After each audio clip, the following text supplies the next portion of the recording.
Boy, that Matthews, he is just on a roll like you can't believe. I can't believe a guy that shoots the puck the way and he's off balance a lot. all the time. He seems as if he's off balance all the time. Like that, I think the second goal last night, he was on one foot, but and leaning the wrong way. and leaning the wrong way, and then putting it the opposite side. And you look and you go, boy, that was he puts it in. The one was a tap in, but the second one, this is, we keep saying this all the time, and I'm going to keep repeating it. We'll see in the playoffs if it's any. It doesn't mean anything. It just doesn't matter. It was like that Bill Murray movie. He says it just doesn't matter if he goes and leaves her out 1, 2, 3, 4. And they only got one goal last year between him and Marner. Yeah. And if they go out. And everybody's waiting for the playoffs, and I'm waiting. But as of now, boy, he can sure fire that puck. And I guess next week I'll give my the awards. Okay. I don't like to give the award because him and McDavid, boy. I mean, how are you going to pick between those two guys? Yeah, in fact, last night. This is Sunday morning, so last night they lost to Colorado, but they outshot Colorado 50-30 or something like that. All they needed was that Fleury. Fleury doing pretty good in the Wild too. And that Bill Guerin, he's a GM. And boy, are the Wild tough now? Like they had 4 and fights. They are tough. And do they? And when they play, them and Smashville. When they boy, I like to see Colorado and Minnesota in the playoffs because that'll be a war. Boy, McDavid was pretty good last night too. We were just talking the other day about the playoffs, and we were just saying, everybody's going crazy with Matthews, and well, they should. We look back at that 2 years Dougie Gilmour played for the Leafs in the playoffs. Dougie Gilmour, it was unbelievable. So in the 93 playoffs, he had 35 points in 21 games, and then the next year he had 28 points in 18 games. Yeah, and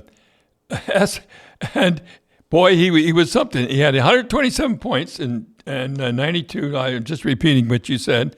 127 points in 92, 93, 111 points in 93, and he was the best hockey player in the world. There was nobody, and he used to hit, not fight, but he used to hit. Remember he hit McSorley at center ice there at that time? Well, McSorley hit him. Well, McSorley. and then he cut it along the blue line. Him and Wendell, what a fight that was. Oh yeah, and then Wendell dropped the gloves with McSorley. Boy, that was a dandy. And he very rarely lost a draw. Yeah, I think Pat Quinn was the guy that told Ron this one, or I don't know, he told somebody. When you take a draw, you got to have confidence. You got to be like you're the guy. You're the guy. You're the guy that the coach sends out, and you're the guy that always wins. And if you do lose, it's by accident.